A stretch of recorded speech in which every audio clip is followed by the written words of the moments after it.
ஆரோக்கியம் எங்கள் சந்தோஷம். 90 வருடங்களாக வாடிக்கையாளர்களின் நன்மதிப்பை பெற்ற எஸ்பிஎஸ் கடலை மாவு. நான் ரொம்ப நாளாக பயந்துகிட்டு இருந்தேன், இதெல்லாம் சொல்லக்கூடாது, இதெல்லாம் நம்மளை இதுவாக பார்ப்பாங்க, அதுவாக பார்ப்பாங்க, இது சினிமாவுக்கான கதையே கிடையாது அப்படின்னு சொல்லிட்டு இருந்தேன். பட் அதெல்லாம் லிட்ரேச்சர் வாசிக்க அதெல்லாம் உடஞ்சிச்சு. பியூர்லி உங்களோட காதல் கதைகள் மட்டும் இந்த மாதிரி ஒரு சீரீஸாக எழுதுவீங்களா? அது எனக்கு ஆசை இருக்குது. மாரி செல்வராஜும் அவரின் காதல்களும் எதுவும் வருமா? இல்லையே பார்த்துக்கோங்க, நான் ஸ்கூலுக்கு போயிட்டு இருந்தேன்னு சொன்னால் வச்சுக்க மாட்டாங்களாம். ரொம்ப கருப்பாக இருப்பேன்லாம், காக்கா குஞ்சு மாதிரி இருப்பேன். ஓகேவா? அது ரொம்ப நோய்வாய்ப்பட்டு தான் இருப்பேன். எனக்கு பிறந்த போயெல்லாம் அம்மம் போட்டுடுச்சு. ஊர்களில் நம்ம ஊரில் அக்கா ரொம்ப முக்கியம். ஸோ அந்த முருகம்மா அக்காவை பற்றி சொல்லுவாங்க.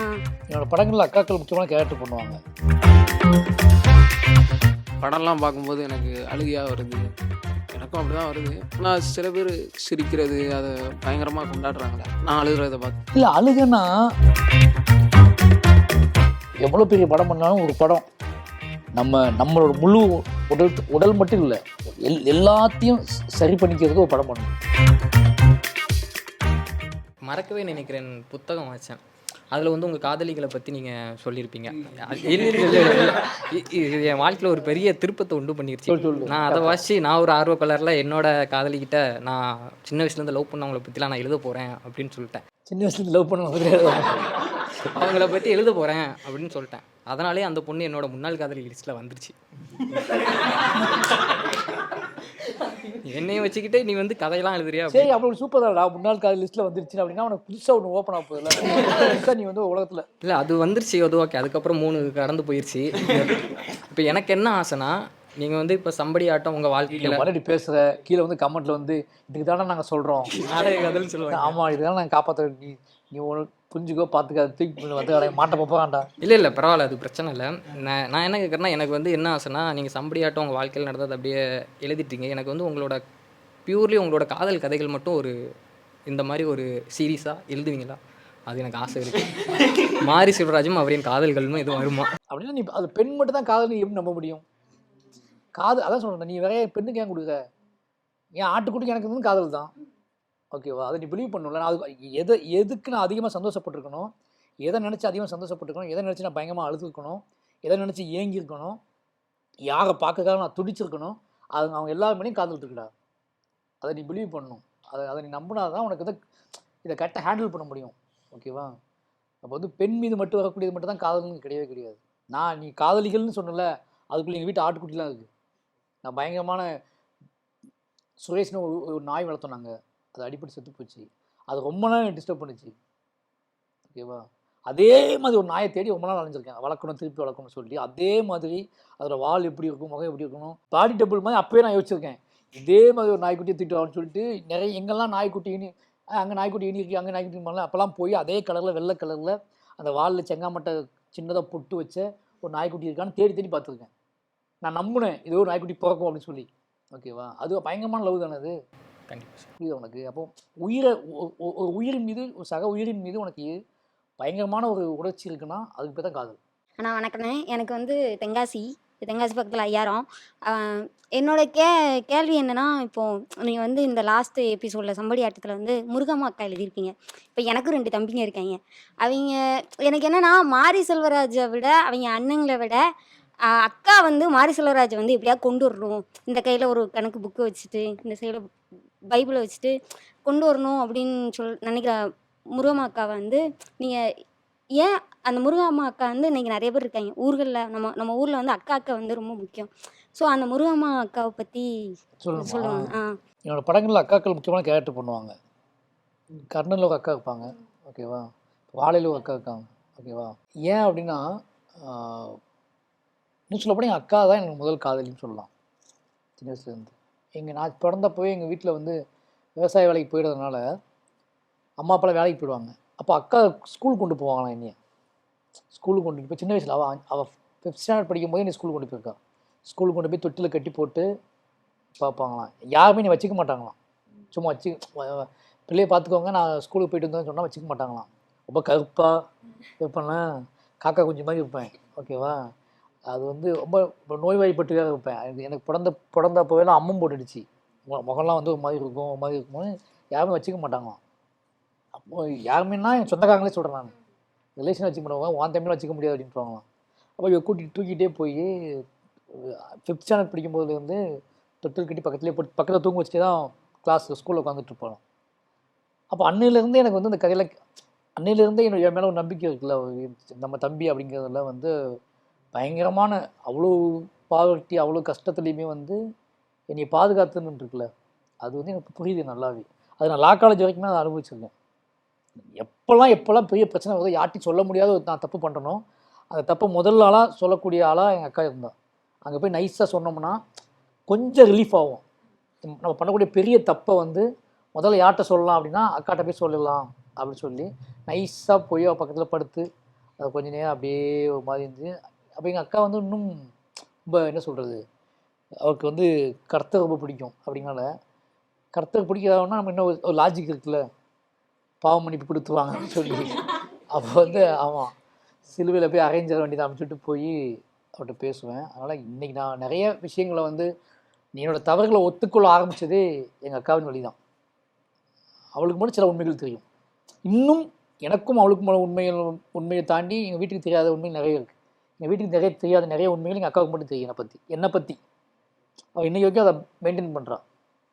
ஓகேவா? அப்போ எவ்வளோ பெரிய விஷயம். இன்றைக்கி நான் டைரக்டர் ஆகிட்டேன், அவள் பெங்களூர் ஒர்க் பண்ணுறா, இத்தனை வயசாகிடுச்சு. இன்றைக்கும் நிறைய சம்பவங்கள் வந்து எங்கள் வீட்டுக்கு தெரியாத சம்பவங்கள் எங்கள் அக்காவுக்கு எனக்கு மட்டும் தெரியும். அந்த ரிலேஷன்ஷிப் பாண்டிங் வந்து எனக்கு எங்கள் அக்காவுக்கு இருக்குது இன்றைக்கி வரைக்கும். பொது சமூகம் வந்து உங்கள் மேலே வந்து ஒரு கட்டமைப்பு வச்சுருக்காங்க. அதை நான் இப்போ போன வாரம் கூட அதை நான் எதிர்கொண்டேன்.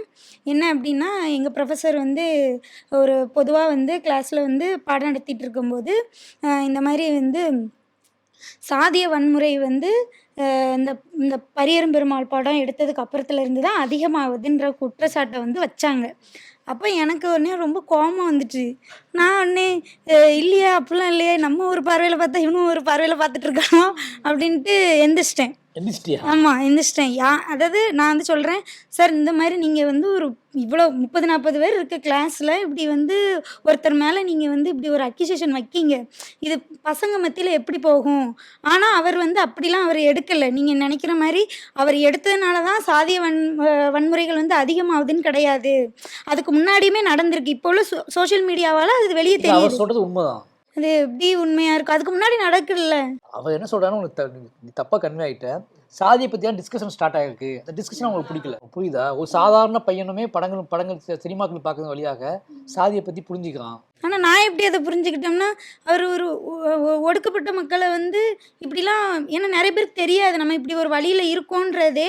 அது நான் அவங்க சார்கிட்ட ஓப்பனாக சொன்னேன், சார் அதை நீங்கள் அனுபவிச்சாதான் உங்களால் அதை வந்து புரிஞ்சுக்கிட முடியும். இப்போ எனக்கு வந்து நான் வந்து அனுபவிச்சு வந்த பிள்ளை தான்.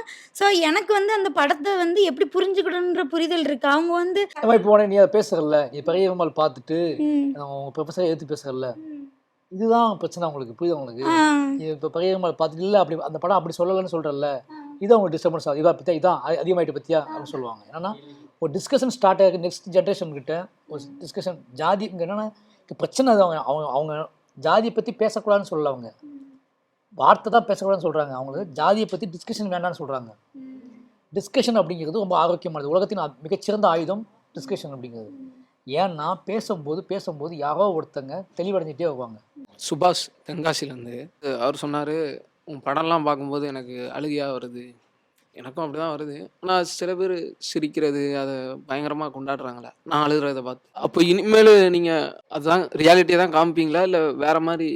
இல்லை, அழுகைன்னா இல்லைடா, அது எப்படி தெரியுமா? நம்ம அழுகையை சாதாரணமாக நினச்சிட்ருக்கோம். அழுகை நம்ம வந்து ஒரு இழிவாகவும் மாதிரி இயலாமைன்னு நினச்சிட்ருக்கோம். நம்ம ஊரில் உலகத்தின் ஆதி சிறந்த உணர்ச்சி அழுகை. அதுதான் உன்னை தூய்மைப்படுத்துது. அதுதான் உன்னை வந்து மறுபடியும் உன்னை சரி பண்ணிக்கிட்டே வருது. நீ சந்தோஷமாக்கும் போதும் அழுவ, துக்கமாக்கும் போது அழுவ, ஏமாத்தினாலும் அழுவ. எப்போ நீ உனக்கு ஏமாற்றப்பட்டவனும் அழுவான், ஏமாத்தினவனும் அழுவான். எப்படி அழுவான்? உன்னை ஏமாற்றிட்டோம்னு நினச்சிட்டு ஒரு நாள் அழுற அந்த அழுகைக்கு மதிப்பே அந்த அழுகை தான் உலகத்தின் மிகச்சிறந்த மதிப்பானது. ஒருத்தனை ஏமாற்றிட்டே உனக்கு கண்ணி வந்து வச்சுக்கோயேன், அந்த அழுகை எவ்வளோ உயர்வானது யோசிச்சுப்பாங்க. ஒருத்தனை துரோகம் மட்டுமே நினச்சி நீ அழுதுன்னு வச்சுக்கோயேன், அந்த அழுகை எவ்வளோ உயர்வானது. ஒருத்தனை கைவிட்டமே அப்படின்னு நினச்சி நீ அழுவல, அந்த அழுகத்துக்கு ஈடான எதுவுமே கிடையாது. புரியுதா உனக்கு? இப்போ இவன் மட்டும் அழுகலடா, ஒரு அழுகை அப்படிங்கிறது உன்னோட நீ என்னவா இருக்க அப்படிங்கிறத உணர்ச்சியோட வெளிப்பாடு தான் அது. அது கட்டுப்படுத்த முடியாது. சிரிக்கிறது கூட்டு, அழுகையில் கூட்டு கிடையாது. இப்போ நீ சிரிச்சனா தனியாக வந்து சிரிச்சா பைத்தியன்றானுங்க நீ. ஆனால் தனியாக இருந்து அழுதுனா நீ தயாராகிட்டு இருக்குன்னு அர்த்தம். அந்த சமூகத்தை பற்றின ஏதோ ஒன்று யோசிச்சுட்டு இருக்குன்னு அர்த்தம். நீ தனியாக இருந்து சிரிச்சிட்டு மெண்டல் தான் சொல்லுவாங்க, பைத்தியம் சொல்லுவாங்க. ஆனால் தனியாக இருந்து அழுதுகிட்டு இருந்தால் அவன் ஏதோ வேதனையில் இருக்கான், அவன் ஏதோ ஒன்று நினச்சிக்கிட்டு இருக்கான், அவன் யாருக்காகவோ காத்துக்கிட்டு இருக்கான், அவன் யாரையோ இழந்துட்டான். அப்போ அழுகை தான் உலகத்தில் உண்மை உன்னதமானது, சிரிப்பு கிடையாது. எல்லாம் சொல்லுவாங்க சிரிப்பு உன்னதமானு சொல்லுவாங்க. நான் சொல்கிறேன் அழுகை தான் உன்னதமானது. அதுக்கு ஒரே ரீசன் ஒன்று, அதுதான் உன்னை பிரித்து காட்டும். உனக்கு எப்பவுமே சிரிப்பில் கூட்டு இருக்கும். இவன் காமெடி பண்ணால் தான் நான் சிரிக்க முடியும், நான் காமெடி பண்ணால் தான் இவன் சிரிக்க முடியும். ஆனால் என்னை அளவைக்கு இவன் தேவையில்லை, என்னை அளவைக்கு நானே போதும். நான் என்றைக்கோ செஞ்ச ஒரு தப்பை, நான் என்றைக்கோ செஞ்ச ஒரு கேவலமான விஷயத்த, ஆனால் என்றைக்கோ நான் இழந்து போனதை, என்னைய ஒரு ஏமாற்றிட்டு போனதை நான் நினச்சாலே எனக்கு அழுகு வந்துடும். ஃபஸ்ட்டு வாலி ஆஸ் அ டேரக்டரா அப்படின்றத தாண்டி ப்ரொடியூசராக நம்ம இந்த படம் நம்மளே ப்ரொடியூஸ் பண்ணலான்ற ஒரு எண்ணம் வந்து எப்படி ஆரம்பிச்சிருந்து போகிறோன்னா, ஏன் நீங்களே ப்ரொடியூஸ் பண்ணணும்னு நினச்சிங்க இந்த படத்தை? நானே ப்ரொடியூஸ் பண்ணால் இது என்னோட வாழ்வு சம்மந்தப்பட்ட கதை அப்படிங்கிறனால அது என்னோடய பேர்லேயே இருக்கட்டும். அது என்னோடய ஒய்ஃப் திவ்யா பேரில் இருக்கிற காரணம் என்னென்னா, அந்த கதை முதல்ல என் காதல் தொடங்கின காலத்தில் சொன்ன ஒரு கதை அது. நான் இதான் நான் அப்படின்னு சொல்லுவோம்ல, நம்ம காதலிக்கிற பொண்ணுக்கிட்ட நம்ம மேலே நம்பிக்கை வர்றதுக்கு நம்ம ஒரு கதை சொல்லுவோம்ல, நீ யார் அப்படின்னு கேட்டால் நம்ம கதை சொல்லுவோம்ல, அப்படி சொன்ன ஒரு கதை தான் வாழை. இது சினிமாவாக ஆகுமா ஆகாதான்லாம் அப்போ தெரியாது, அது ஒரு 10 years 12 years பேக். பட் அதான் அப்போ சொன்ன கதை. பட் சினிமாவாக ஆகுமா ஆகாதுன்னு தெரியாதுன்னு சுற்றிட்டு இருந்த கதை திருப்பி அதையே படம் பண்ண போது நம்மளே அதை பண்ணிடலாம், நம்மளோட நேம் நம்மளோட செல்ஃபில் எப்போவுமே நம்மளோட ப்ராடக்டாகவே இருக்கட்டும் அப்படிங்கிறதுக்காக பிளான் பண்ணது தான். அது சர்டிஃபிகேட்டை என் பேர் தான், திவ்யா பேர் தான் இருக்குன்னு சொல்லி அவங்க ஆசைப்பட்டதுனால நம்மளே பேர் போட்டு பண்ணலான்னு சொன்னதுனால அது பண்ணது. ஏன்னா இது ஓடலை, வசூல் வசூல் தாண்டி இது நம்ம படமாக இருக்கணும் அப்படிங்கிற ஆசை. சூப்பர். ஏன்னா நீங்கள் சொல்லும்போது இதுக்குள்ளே ஒரு பெரிய எமோஷன் இருக்குன்றதை புரிஞ்சுக்க முடியுது. ஸோ கண்டென்ட்டாக நீங்கள் எப்படியான ஒரு விஷயத்த சொல்லியிருந்திருப்பீங்க, ஸோ படம் நாங்கள் பார்க்க போகிறோன்றதுனால புரிஞ்சுக்க முடியுது. ஸோ ப்ரொடியூசர்ன்ற ஒரு டேக்குள்ளே வரும்போது அப்போ நீங்கள் சொல்லும்போது இந்த படத்தை நம்ம ப்ரொடியூஸ் பண்ணுவோமா, நீங்கள் அப்போ சினிமா வாய்ப்பு கதைகள்லாம் ஒர்க் பண்ணிட்டு இருக்கும்போது இது படம் ஆகுமா அப்படின்ற ஒரு சந்தேகமே இருந்திருக்கும். இப்போ வந்து டைரக்டர் உங்கள் பேரில், ப்ரொடியூசர்னு சொல்லி உங்கள் ஒய்ஃப் பேரில் அப்படின்றது வந்து இந்த தாமதம்ன்றது ஒரு வகையில் சந்தோஷத்தை கொடுக்குதா? இல்லை, அது இந்த கதையை முதல்ல பண்ணதுக்கு பிளான் பண்ணேன் ஃபஸ்ட்டு, பரியாரம் முன்னாடி பண்ணேன். அப்போ எங்கள் டேரக்டர் சொன்னார், இந்த கதையை நீ பண்ணணும்னா முதல்ல நீ ஒரு சினிமாவில் ரொம்ப ஸ்ட்ராங்கான ஆளாக மாறினதுக்கப்புறம் பண்ணு, அப்போ உனக்கு இன்னும் ஈஸியாக இருக்கும். அப்போ உன்னால் இந்த ஒரு சினிமா கிராஃப்ட் பிடிப்பட்டதுக்கப்புறம் நீ சினிமா ஒரு டைரக்டராக ஜெயிச்சதுக்கப்புறம் உன்னோட கதையை பண்ண அப்படின்னா உனக்கு அது ரொம்ப ஈஸியாக இருக்கும். உன்னோட கதையவே நீ வந்து ரீக்ரியேட் பண்ணி பண்ணும்போது உனக்கு சினிமா வந்து ரொம்ப பக்கபலமாக தெரியணும் முதல்ல. அதனால் அப்போயே சொல்லியிருந்தாரு, நீ ஒரு 3 படம் 4 படம் பண்ணிவிட்டு உன்னை நிரூபித்ததுக்கப்புறம் இந்த படத்தை பண்ணால் இந்த கதையை கனெக்ட் பண்ணிக்கிறதுக்கும் ஆடியன்ஸுக்கு வந்து ரொம்ப ஈஸியாக இருக்கும். இந்த கதையோட தேவையும் நீடும் அப்போ தான் புரியும் அவங்களுக்கு. அதனால் அப்போயே முடிவு பண்ணது தான், சரி ஓகே நம்ம 3 படம் பண்ணதுக்கப்புறம் நம்ம ஸ்ட்ராங் ஆனதுக்கப்புறம் அந்த கதையை பண்ணிக்கலாம்னு சொல்லிட்டு. இப்போ மாமன்னன் பண்ணிட்டு இருக்கும்போதே கேப் கிடச்சி பிளான் பண்ணியிருந்தேன். ஹாட் ஸ்டாரில் இந்த கதையை நான் சொல்லியிருந்தேன் முதல்ல, அவங்களும் சேர்ந்து பண்ணுறேன்னு சொல்லி பிளான் பண்ணாங்க. உடனே ஸ்டார்ட் பண்ணது தான். அது கேப் ஒரு மாமன் ஷூட்டிங் முடிஞ்ச உடனே உதய் சார் வந்து கழகத்தலைவன் ரிலீஸ் ஆகட்டும், ஒரு 4 months விட்டுருங்க, அதுக்கப்புறம் ரிலீஸ் பண்ணிக்கலாம்னு சொன்னார். அந்த 4 மாதம் கேப்பில் உடனே ரெடி பண்ணி போய் ஷூட் பண்ணிட்டு வந்த படம் தான் வாழை. இது எல்லாமே நம்ம ப்ரொடியூசராக இருக்கனால டக்குன்னு நம்மளே முடிவெடுத்து யாருக்காகவும் வெயிட் பண்ண வேண்டிய அவசியம் இல்லை, டக்குன்னு முடிவெடுத்து போனோம். ஒரே ஷெடியூல் 40 நாள் முடிச்சுட்டு வந்தோம், படம் முடிஞ்சிருச்சு. சூப்பர். இன்னொரு சந்தேகமும் எனக்கு இருக்குது. ஏன்னா இப்போ நீங்கள் பரியாரம் பெருமாள் பண்ணுறீங்க, அடுத்து கர்ணன் பண்ணும்போது தனுஷ்னு ஒரு பெரிய ஹீரோ ஒன்று உள்ள வராரு, அடுத்து மாமன் பண்ணும்போது மல்டி ஸ்டாராக ஒரு விஷயம் நடக்குது, வடிவேல் சார் உதய் சார் இருக்காங்க, பகத் வராரு அப்படின்ட்டு. இப்போ அடுத்தடுத்து நீங்கள் பிளான் பண்ணியிருக்கிற படங்களுமே வந்து பெரிய பெரிய ஹீரோக்களோட கமிட்மெண்ட் இருக்குது. ஸோ இப்படி கிராஃப் வந்து மேலே போயிட்டே இருக்கும்போது கண்டென்ட் ரொம்ப ஸ்ட்ராங்கான கண்டென்ட், ஆனால் வெளியே இருந்து பார்க்கும்போது ஒரு பொதுவான விஷயங்களை பார்க்கும்போது இது குழந்தைகள் படம் அப்படின்ற ஒரு உணர்வு கொடுக்குதுல்ல. ஸோ நம்ம இப்படி போயிட்டு இருக்கும்போது ஒரு சின்ன படம் அப்படின்ற மாதிரியான ஒரு உணர்வு வெளியிருந்து தரும்போது அதை நீங்கள் எப்படி? குழந்தைங்க படம்னா சின்ன படம்னு நினைக்கிறது யார் தப்பு? இல்லைன்னா குழந்தைங்க படம் அப்படின்னு தெரியுதுன்னு சொல்கிறேன், அப்போ நீ ஒரு சின்ன படம் அப்படின்னு பெரியவங்க நடித்தாதான் பெரிய படம்னு கிடையாது. ஓகேவா? ஆசை தான். நீங்கள் வந்து ரொம்ப முக்கியமான விஷயம் சினிமாவோட கிராஃப்டில் குழந்தைங்க படம் பண்ணும்போது தான் உங்களோட முழு திறன் வெளிப்படும். நான் அதை வந்து வாழையில தான் புரிஞ்சுக்கிட்டேன். பெரிய ஹீரோ வச்சு படம் பண்ணதை விட நம்ம குழந்தைங்களை வச்சு குழந்தைங்களோட வேர்ல்டுக்குள்ள படம் பண்ணும்போது தான் நம்மளோட முழு திறன்மே வெளிப்படுது. அதில் பயங்கரமான ஒரு ஆத்மார்த்தமான திருப்தி கிடைக்குது. நாம் புதுசாக ஒன்று க்ரியேட் பண்ணுறோம், நாம் வந்து நம்மளோட முழு திறனை வெளிப்படுத்தினா மட்டும்தான் அவங்ககிட்ட வந்து ஒன்று வாங்க முடியும்னு ஒன்று இருக்குல்ல.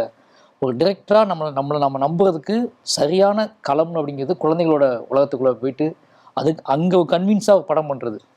அந்த குழந்தைங்களோட உலகத்தை பெரியவங்களுக்கு கன்வின்ஸாக கடத்துறது, பெரியவங்களுக்கும் கடத்துறது, குழந்தைங்களுக்கும் கடத்துறது. எனக்கு தெரிஞ்சால் நான் பரியரும் பெருமாள், கர்ணன், மாமன்னை விட நான் அதிகமாக உழைப்பு போட்ட படம்னா வாழை, அதிகமாக நம்புகிற படம்னா வாழை. நம்புறதுனா என்னோட குவாலிட்டிக்காக நம்புறது.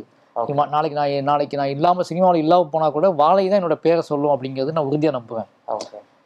ஏன் அப்படின்னா நமக்கு எடுக்கும்போதே தெரியும் எதுக்கு நம்ம அதிகமான உழைப்பை போடுறோம், எதுக்கு அதிகமாக யோசிக்கிறோம், எது நம்ம அதிகமாக டிஸ்டர்ப் பண்ணுது. டேஸ் வேணால் 40 டேஸாக இருக்கலாம், அந்த 40 நாள் நான் உழைச்ச உழைப்பு எனக்கு தெரியும். அப்படிங்கும்போது எனக்கு என்னை பொறுத்த வரைக்கும் என்னோட கேரியரில் பெரிய படம்னா வாழை தான். சூப்பர். ஓகேவா? பட்ஜெட் கிடையாது ஒரு பெரிய படத்தை தீர்மானிக்கிறது. ஒரு படைப்பாளியோட ஆத்மார்த்தமான மனநிலை இருக்குல்ல, அவன் எதை இயக்கும் போது ரொம்ப சந்தோஷமாக இருக்கான், எதை இயக்கும் போது ரொம்ப ப்ரைடாக ஃபீல் பண்ணுறான், எதை இயக்கும் போது அவன் வந்து ஒரு பெரிய மன அழுத்தத்துக்கு உள்ளாகிறான், எதை இயக்கும் போது உச்சபட்ச எல்லா உணர்ச்சிகளையும் அவன் அடையிறான். பட் அந்த படம் ரிலீஸ் பண்ணும்போது இதை காட்டியே ஆகணும்னு எதுக்கு துடிக்கிறான், எந்த கதையை காட்டியே ஆகணும்னு ஒரு படைப்பாளன் துடிக்கிறானோ அதுதான் அவனுக்கு பெரிய படம். இது எப்படியாவது மக்கள்கிட்ட காட்டியே ஆகணும், இதை காட்டிட்டோம்னா நம்ம யாருன்னு உங்களுக்கு புரிஞ்சிடும் அப்படின்னு நம்புறது இருக்குல்ல, அது 50 lakhs எடுத்தால் கூட அதுதான் பெரிய படம். அது யாருன்னு அந்த படைப்பாளன் தான் முடிவு பண்ணணும், இது வந்து பெரிய படமா இல்லையா அப்படின்னு. நம்ம ஊரில் கமர்ஷியலாக இருக்கனால அதான் அந்த விஷயம் என்ன ஆகுதுன்னா நம்ம அப்படி போய் நம்மளோட ஒரிஜினாலிட்டி நம்ம இழந்துடுவோம்ல. எனக்கு என்ன ஆசைன்னா நான் திருப்பி இப்போ யோசிச்சு பார்த்தீங்கன்னா அந்த 3 படம் நான் பண்ணேன். வாழை பண்ணது எனக்கு எப்படி இருக்குன்னா நான் ரெஃப்ரெஷ் ஆகிட்டு அந்த மாதிரி இருக்குது. திருப்பி நான் பரியர் பெருமாள் பண்ணும்போது என்ன வேகத்தில் இருந்தனோ அந்த வேகத்துக்கு போயிட்டு இந்த மாதிரி ஒரு ஃபீல் இருக்கு எனக்கு. என்னோட எனர்ஜி ஒரு சினிமாக்காரனாக மாறும்போது, இப்போ மாமன்னன் பண்ணி ரிலீஸ் ஆகும்போது ஒரு சினிமாக்காரனா கிட்டத்தட்ட மாறின பொசிஷனுக்கு வந்துட்டேன். இப்போ கட் பண்ணி நான் வேலைக்கு போயிட்டு இருந்தேன், மறுபடியும் பரியர் பெருமாள் ஃபர்ஸ்ட் படம் மாதிரி ஆயிடுச்சு எனக்கு. ஓகேவா? இப்போ பரியர் பெருமாள் பண்ணும்போது நான் என்ன மனநிலை, பரியர் பெருமாள் ரிலீஸ் டேட் பக்கத்தில் வரும்போது நான் என்ன மனநிலையில் இருந்தனோ அதே மனநிலை இப்போ இருக்கேன். இது பயங்கரமாக இருக்குது. இது வந்து ஒரு பயங்கரமான என்ன சொல்கிறது, திருப்பி முதல்ல நம்ம படம் எடுக்க வந்திருக்கேன், ஃபர்ஸ்ட் படம் பார்க்க போகிறாங்க, என் படத்தை ஆடியன்ஸ்லாம் பார்க்க போகிறாங்க அப்படிங்கிற ஒரு ஃபீல் தான் எனக்கு ஓடிட்டு இருக்கு. ஆனால் இப்படியான உணர்வு வந்து ஒரு 3 படம் 4 படத்துக்கு ஒரு தடவை கண்டிப்பாக அவசியம். அதான் சொல்கிறேன். கண்டிப்பாக வந்து ஒரு எவ்வளோ பெரிய படம் பண்ணாலும் ஒரு படம் நம்மளோட முழு உடல் மட்டும் இல்லை, எல்லாத்தையும் சரி பண்ணிக்கிறதுக்கு ஒரு படம் பண்ணணும். நம்ம மட்டுமே உட்காந்து ரசித்து நம்ம அழுது கண்ணீர் சிந்தி நாமளே ஓடி நாமளே வேலை செஞ்சு அப்படி ஒரு படம் பண்ணோம் அப்படின்னா நம்மளுடைய அது பயங்கரமான எக்ஸசைஸ் மாதிரி. அது எல்லா டைரக்டருக்குமே நான் சொல்ல விஷயம் தான், இன்றைக்கி நான் புரிஞ்சுட்ட விஷயம் தான். நீங்கள் உங்களை நம்பி மட்டும் ஒன்று செஞ்சுட்டு திருப்பி வந்தீங்கன்னா என்ன வேணால் பண்ணிட்டே போகலாம். அந்த கால் நீங்கள் எடுத்தீங்க அப்படின்னா என்ன சொல்கிறது, உங்களோட கேரியரோட நீங்கள் ட்ராவல் ஆகிட்டே இருப்பீங்கள்ல, அதுக்குள்ளே ஒரு சுவாரஸ்யம் இருந்துக்கிட்டே இருக்கும். நீங்கள் போயிட்டு திருப்பி வர்றது அப்படிங்கிறது ரொம்ப சூப்பராக இருக்கும். அப்படி ஒரு படம் தான் வாழை. சூப்பர்ண்ணா. இப்போ நான் படம் பார்த்துட்டு ஒய்ஃப் என்ன சொன்னாங்கன்றது தெரிஞ்சுக்கணும்னு நினைக்கிறேன். ஏன்னா நீங்கள் லவ் பண்ணிருக்கும்போதே டிஸ்கஸ் பண்ண கதை. ஸோ அப்போலேருந்து அவங்களும் இந்த கதையோட ட்ராவல் ஆகிருந்திருப்பாங்க. இதுக்கு முன்னாடி 3 படங்கள் பார்த்துருந்து சந்தோஷப்பட்டிருந்தாலும் இந்த படம் பார்த்துட்டு அவங்க உங்ககிட்ட பேசின விஷயங்கள்லாம் தெரிஞ்சுக்கலாமாண்ணா? நான் ஒன்றும் படமே பார்க்கல. என்ன சொல்கிறீங்க? சீரியஸாக. ஏன்னா அது என்ன சொன்னாங்கன்னா அவங்க வந்து சினிமா தியேட்டரில் பார்த்தா ஒரு சினிமா பார்க்குறோம் அப்படிங்கிற ஒரு ஃபீல் இருக்கும். இது வந்து நான் என் கதைன்னு தெரியும்ல, அதனால் தனியாக உட்காந்து பார்க்குறது வந்து பர்சனலாக என்னை வந்து ரொம்ப அட்டாக் பண்ணும். அது வந்து அதனால் என்னன்னா நான் இப்போ நிறைய பேர் 500 பேர் இருக்காங்கன்னா நம்ம ஒரு படம் பார்க்க வந்திருக்கோம் அப்படி ஒன்று இருக்கும். அதில் நான் வந்து ஒரு சினிமா எக்ஸ்பீரியன்ஸாக நான் அதை பார்த்துக்கிட்டு இருப்பேன். அந்த உணர்ச்சி தான் எனக்கு அதை தெரியும். பட் எனக்கு சினிமா எக்ஸ்பீரியன்ஸாக மக்கள் என்ன ரிசீவ் பண்ணிக்கிறாங்க, இந்த படம் எப்படின்னு தான் பார்க்கணும். இப்போ திருப்பி இந்த வேதனையை நான் மட்டுமே தனியாகவே அனுபவிக்கணும் வேண்டாம் எனக்கு. ஏன்னா ரொம்ப பர்சனலான ஒரு கதை அப்படிங்கும்போது நான் வேணால் பார்த்து லேப்டாப்பில் இருக்கு வேணால் பார்த்துக்க அப்படின்னா பார்க்கல. சாங்ஸ் மட்டும் அங்கங்கே பார்ப்பாங்க. திருப்பி மொத்த முழு படத்தை அவங்க வந்து இன்னும் பார்க்கல. என் குடும்பத்துலேருந்து முழு படத்தை யாருமே பார்க்க தயாராக இல்லை. அவங்க எல்லாருமே வந்து இந்த கதை அவங்க வாழ்க்கையோட நேரடியாக சம்மந்தப்பட்ட கதை அப்படிங்கிறனால யாருமே பார்க்கறதுக்கான துணிச்சல் வந்து அவங்களுக்கு வரல. இந்த படத்தை பார்ப்பதுக்கான துணிச்சல் வந்து என் குடும்பத்தில் யாருமே எனக்கு காட்டணும்னு கேட்கல. ஓகேவா? நானும் காட்டலை யாருக்குமே. அதனால் அது படம் அப்படியே இருக்குது. ஆனால் உங்களுக்கு இப்போ மற்ற படங்களை காட்டணும், இந்த படம் ஃபேமிலியில் பார்த்துட்டு என்ன சொல்லுவாங்கன்ற ஒரு எதிர்பார்ப்பு இருக்கா உங்களுக்கு? பயம் இருக்குது. எதிர்பார்ப்பு இல்லை. என்னவா ஆக போகிறாங்க, என்னவா அவங்க என்னோடய அம்மாவுக்கு முக்கியமான ரோல் இருக்குது இந்த படத்தில். அவங்க என்னவா ஆக போவாங்க, இது என்னவா கன்சிடர் பண்ணிக்குவாங்க அப்படின்னு ஒரு சின்ன ஒரு இது இருக்குது, ஒரு சின்ன தயக்கம். இப்போ எனக்கு ப்ரெஷருக்கான காரணம் வந்து இண்டஸ்ட்ரி என்ன சொல்லும், அந்த படம் எவ்வளோ வசூல் பண்ணலாம் இல்லை. இந்த படத்துக்குள்ள என் உலகத்துக்குள்ள இருக்க மக்கள் என்னவா ரியாக்ட் பண்ணுவாங்க, என்னோட அம்மா அப்பா என்ன ரியாக்ட் பண்ணுவாங்க, என்னோட அண்ணன் தம்பி என்ன ரியாக்ட் பண்ணுவாங்க அப்படின்னு தான் இருக்குது. அது வந்தால் தான் தெரியும் என்னன்ட்டு. நான் வந்து முடிஞ்ச அளவுக்கு பார்க்காம இருக்க தான் அவாய்ட் பண்ணுவேன். அம்மா அப்பா பார்க்க வேண்டாம் தான் நினைப்பேன் அந்த படத்தையா? ஆமாம். ஏன்னா எப்படி சொல்கிறீங்க? தெரில, அது படம் வந்ததுக்கு அப்புறம் தான் ப்ரொடியூ பண்ணணும். அவங்க கண்டிப்பாக பார்க்க முடியாதுன்னு தான் தெரியும் எனக்கு. ஆனால் ஒரு இயக்குனராக உங்களோட வெற்றியை வந்து அவங்க பார்த்துருப்பாங்க, சந்தோஷப்பட்டிருப்பாங்க. இப்போ இன்டர்வியூலையுமே எனக்கு தெரியும்ல, நான் ஒரு டேரக்டராக இருக்கேன், எங்கள் அம்மா பற்றி எனக்கு தெரியும்ல, என்ன மாதிரி விஷயங்களை பார்த்தா அவங்க என்னவோ ஆவாங்கன்னு எனக்கு தெரியும்ல. அதனால் முடிஞ்ச அளவுக்கு நான் வந்து இப்போ சொல்லியிருக்கிறது வந்து அவங்க அம்மா அப்பா பார்க்க வேண்டாம் அந்த படத்தை அப்படின்னு தான் சொல்லியிருக்கேன். வித்தியாசமான பதிலாக இருக்குது. ஏன்னா எல்லாரும் பார்த்துட்டு என்ன சொல்லுவாங்கன்ற ஒரு பாராட்டோ அங்கீகாரமோ இல்லை வந்து எமோஷனான விஷயங்களோ தெரிஞ்சுக்கணும்னு நினைக்கும் போது நீங்கள் படமே பார்க்க வேண்டாம்னு சொல்கிறது வந்து எப்படி தெரியல எனக்கு. இப்போ பயமாக சொல்கிறேன், ஒருவேளை அது வந்து ரசிகர்களால் மக்களால் வந்து வேற மாதிரிக்கு எடுத்துக்கொள்ளப்பட்டு அங்கங்கே காது வழியாக கேட்டு அவன் தயாராகி திருப்பி பார்க்கலாம்ல.